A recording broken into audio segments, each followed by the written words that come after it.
कि हमारा तहारा बीच में अरे कैसा है रे बंधो अरे कैसा है रे बंधो हमारा तहारा बीच में एक डोरी खींचे तुझे दौरा चली है एक डोरी खींचे तुझे दौरा चली है अरे कहाँ से धगा में बना चली है कहाँ से धगा में बना चली है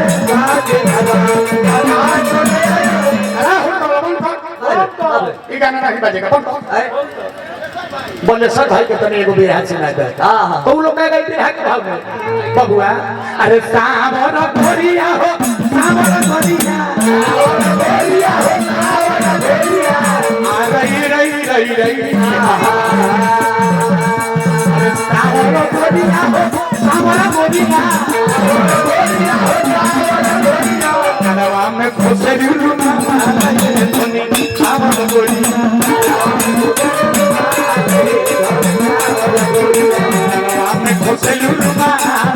धोनी सावर गोरिया अरे मिश्री से मीठ बोली बोले कोई दिया मुंशी जी सुबेदार साहब की तरफ से बड़ी बड़ी पुरस्कार हजारों हजार रुपया भेज दो हाथी को बात प्रणाम करते अरे मिश्री जी से मीठ बोली बोले कोई दिया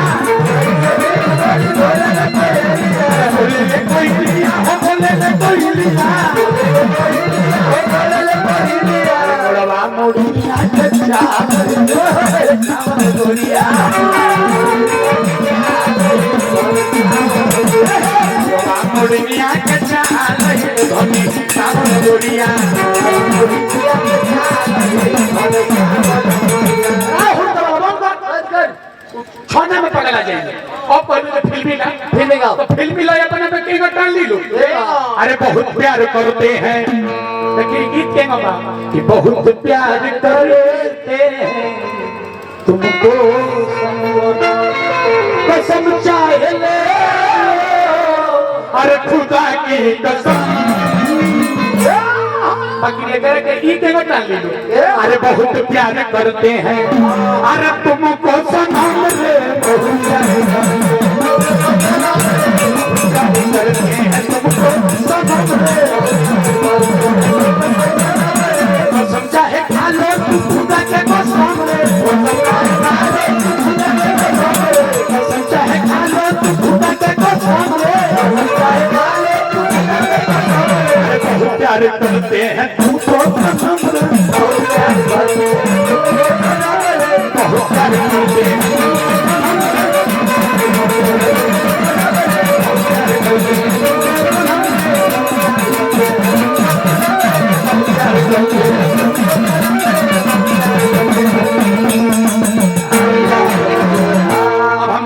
चल चले के बाद कि आखिर चैता बीत जइबे गोरी ए गोरी है ने चल कटिया करे ए गोरी आखिर चैता बीत जइबे गोरी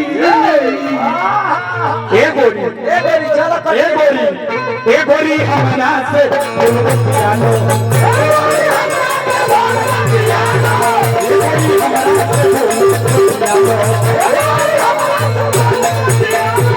आखिर चैता बीत जइबे गोरी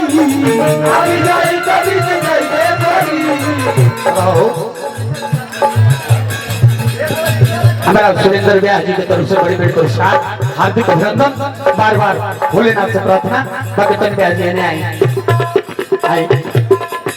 कलाकार में बने हमने के भाई में बने माला पे भगवान से प्रार्थना करो कि दिन गुना रात गुना बढ़ोतरी करो तो ही कलाकारी के अंत ना हो आए में अहंकार जरूरी ना हो अहंकार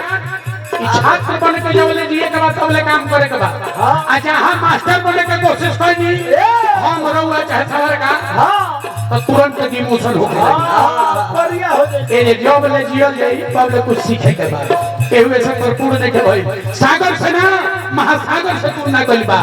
हमने कभी घाटो बना की जरूरत आखिर चाहिए बुद्धि चाहिए करी